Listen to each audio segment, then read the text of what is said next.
प्यारे विद्यार्थियों, नमस्कार। आप सभी का इस ई क्लास में हार्दिक अभिनंदन है, स्वागत है। जैसा कि आपको पता है कि इस कोरोना काल में फिजिकल रूप से क्लासें जो हैं वो आप लोगों की अभी चल पानी संभव नहीं है। अतः मेरा सभी से निवेदन है कि जब भी आपको समय मिले आप समय समय पर जो है ये जो वीडियो है, ई कंटेंट जो है या हमारे द्वारा जो पाठ्य सामग्री भेजी जाती है उसको आप लोग जो है पढ़ते रहें। और मैं एक आपसे ये निवेदन करना चाहूँगा कि नियमित रूप से यदि आप अध्ययन करते हैं तो आपके निश्चित रूप से जो अंक है वो भी अच्छे आएंगे। तो आप अपने जो पेरेंट्स हैं उनसे कहें कि दिन में या शाम को या प्रातःकाल जब भी समय मिले आप घंटे भर के लिए जो है ये जो मोबाइल है उसको आप अपने पास लेवें और 15-20 मिनट का एक विषय का जो आपको वीडियो देखना है। तो इस प्रकार से कुल मिलाकर के 3 जो सब्जेक्ट हो गए तो 15-45 और 2-4-5 मिनट यदि ऊपर नीचे भी यदि हम इनमें एडजस्ट कर पाएँ तो यहाँ 1 घंटे के लिए आपको वीडियो चाहिए। जो विद्यार्थी ग्रुप में नहीं जुड़े हैं वो मेरे पर्सनल नंबर है, वहाँ बताएं। आपको संबंधित जो सब्जेक्ट है उनमें जुड़वाने का प्रयास किया जाएगा।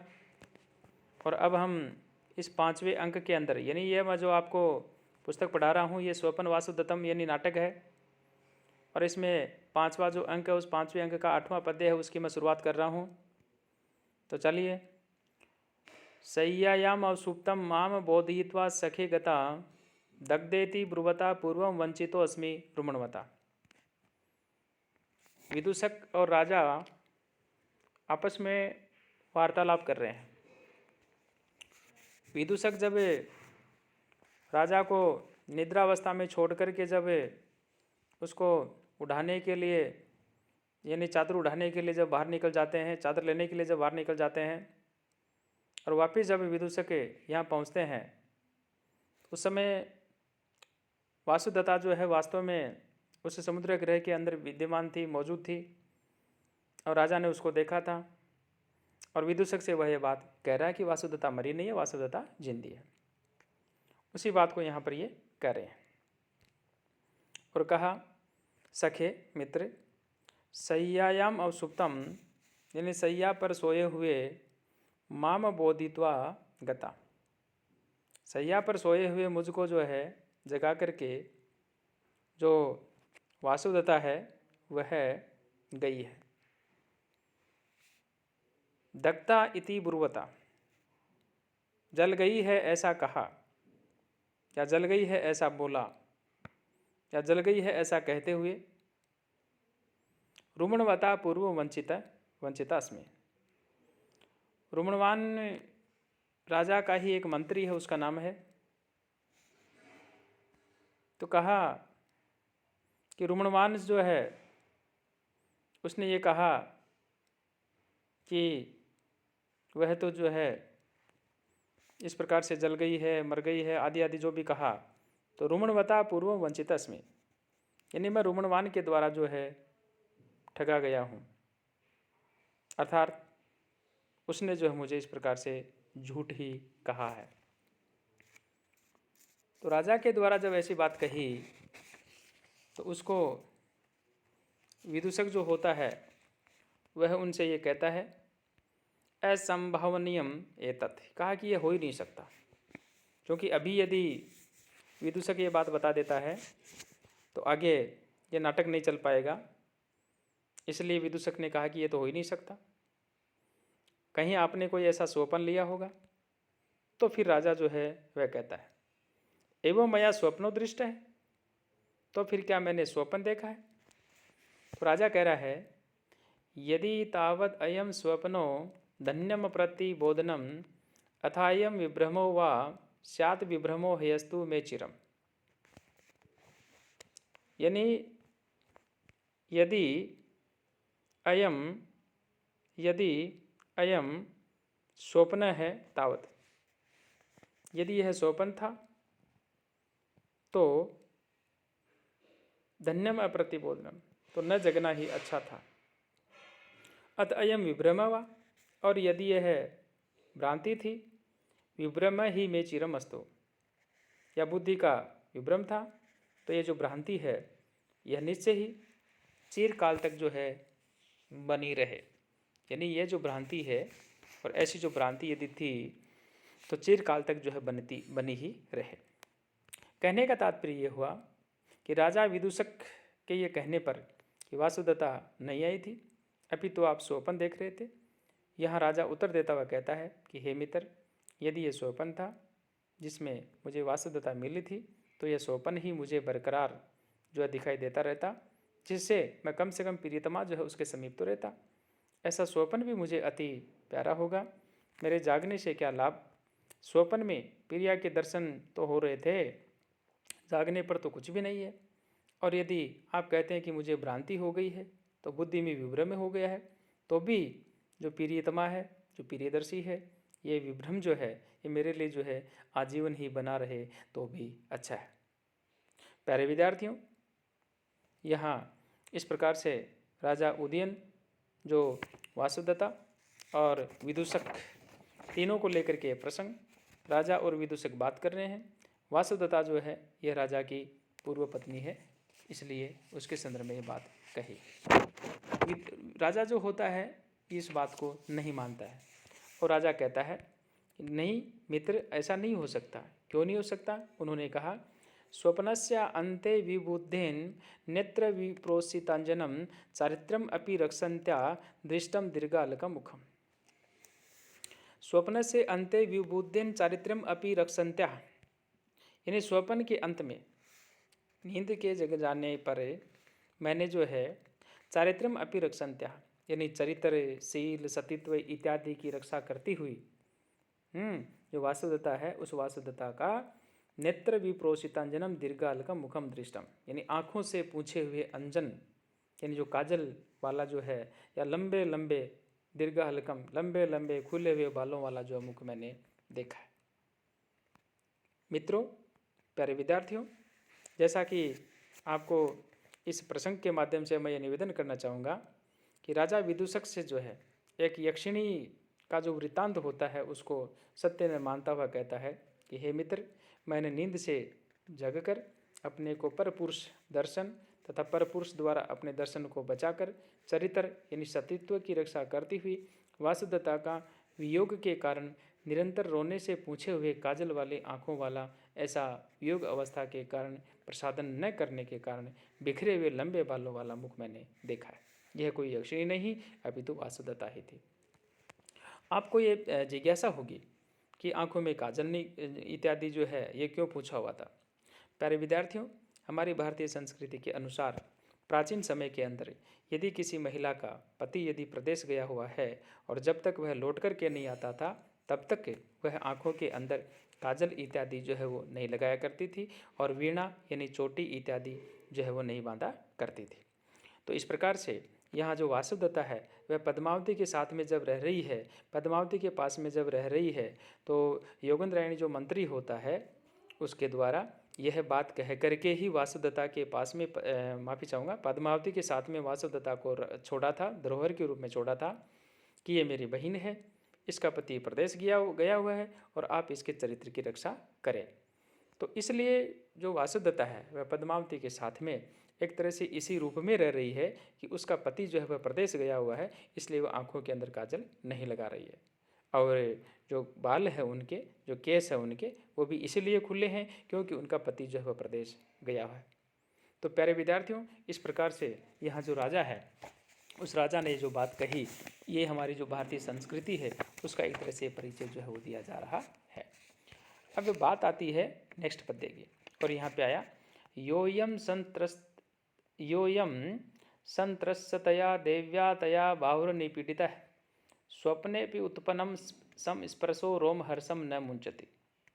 संत्रस्तया तया देव्याः निपीडितः यः अयं बाहुः स्वप्ने अपि संस्पर्शे उत्पन्न रोमहर्षं न मुञ्चति। यानी जो वासुदत्ता है, उस वासुदत्ता के द्वारा जो इस प्रकार से जो है संत्रस्तया यानी उस भयभीत बनी हुई देवी वासुदत्ता के द्वारा निपीडित यानी दबाया गया। संत्रस्तया तया देव्या निपीडित है यह अयम बाहो, यानी कोई मुझे देख न ले, इस भय के कारण से भयभीत बनी हुई देवी वासुदत्ता उसके द्वारा देव्या निपीडित है, दबाई गई यह जो भुजा है, यह अयम बाहु, यह जो भुजा है, स्वप्ने अपि संस्पर्शः उत्पन्नम रोमहर्षं न मुञ्चति, यानी स्पर्श जन्य आनंद से उत्पन्न जो रोमांच है उसको जो है नहीं छोड़ रही है। ये मैं आपसे जो निवेदन कर रहा हूँ ये अन्वय है, यहाँ पर देख रहे हैं, और ये जो है ये पद्य है।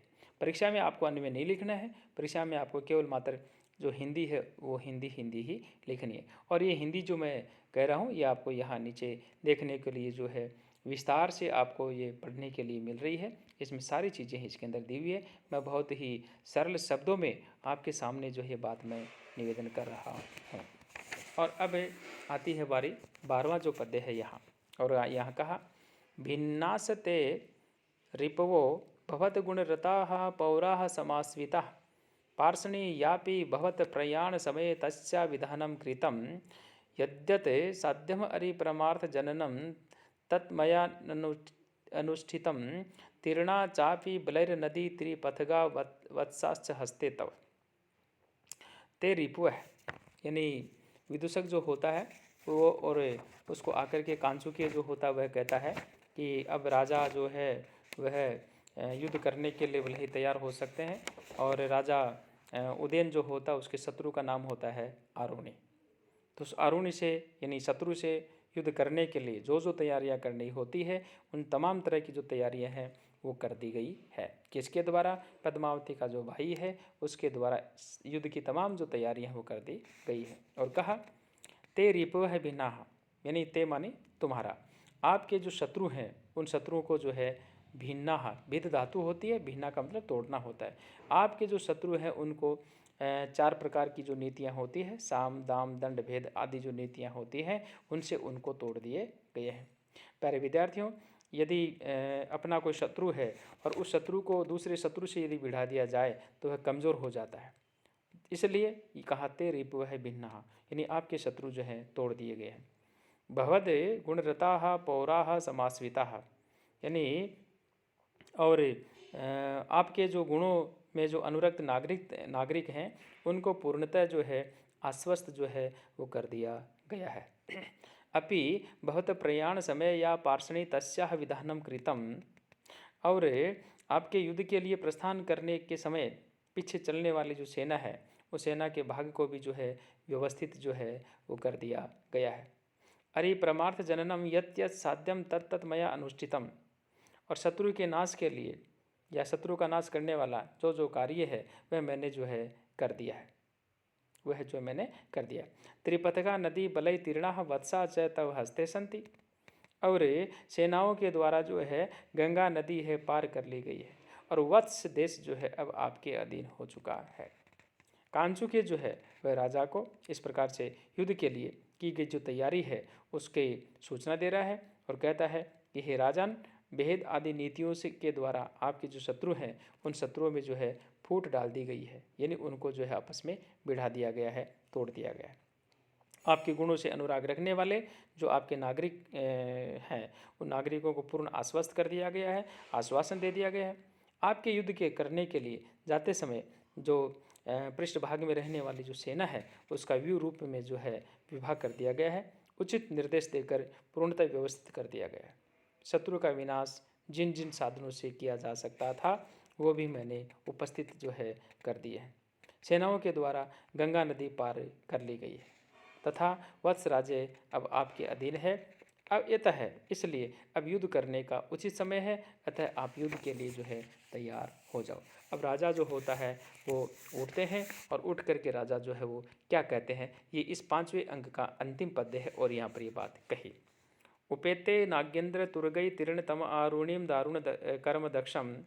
प्यारे विद्यार्थियों, मेरा आपसे निवेदन है इस पद्य के अंदर एक आरुणी शब्द आ रहा है, इसको आप नोट कर लें। छोटे छोटे क्वेश्चन आते हैं यहाँ परीक्षा के अंदर, 2-2 नंबर के क्वेश्चन आते हैं। तो आपसे क्वेश्चन पूछा जा सकता है, राजा उदयन जो है उसके शत्रु का क्या नाम था? हम लिखेंगे उसके शत्रु का नाम आरुणी था। तो उपेते नागेंद्र तुरंग तीर्णय तम आरुणीम दारुण करम दक्षम विकीर्ण बाणो अग्रतर अंग भंगई है महारण वाबे युद्धि नासियामी। यानी अहम नागेंद्र तुरंगई है विकीर्ण बाणो अहम, यानी मैं कह रहा है वो कि अहम नागेंद्र तुरंग तीर्णई है विकीर्ण बाणो अग्रतर अंग भंगई है। मैं श्रेष्ठ हाथियों तथा घोड़ों के द्वारा पार किए गए ऐसे विकीर्ण यानी बिखेरे गए अग्रतर अंग भंगई है, बाण रूपी चंचल जो भयंकर महारण वाबेई है, यानी भयंकर लहरों वाले जो समुद्र होता है उस समुद्र के समान जो है, युद्धि उपेते दारुण करम दक्षम तम आरुणिम नाश्यामी। यानी मैं उस समुद्र के समान युद्ध में समीप जो है पहुँच करके उस कठोर कर्म करने में कुशल आरुणी जो है उसको मैं नष्ट करता हूँ। तो इस प्रकार से ये आपका 5वां अंक जो है समाप्त होता है। अगली जो वीडियो आप लोगों तक पहुँचे उस समय तक सभी विद्यार्थी जो है इसका नियमित रूप से अध्ययन करेंगे, ऐसी मैं आशा करता हूँ। सभी विद्यार्थियों को बहुत बहुत धन्यवाद।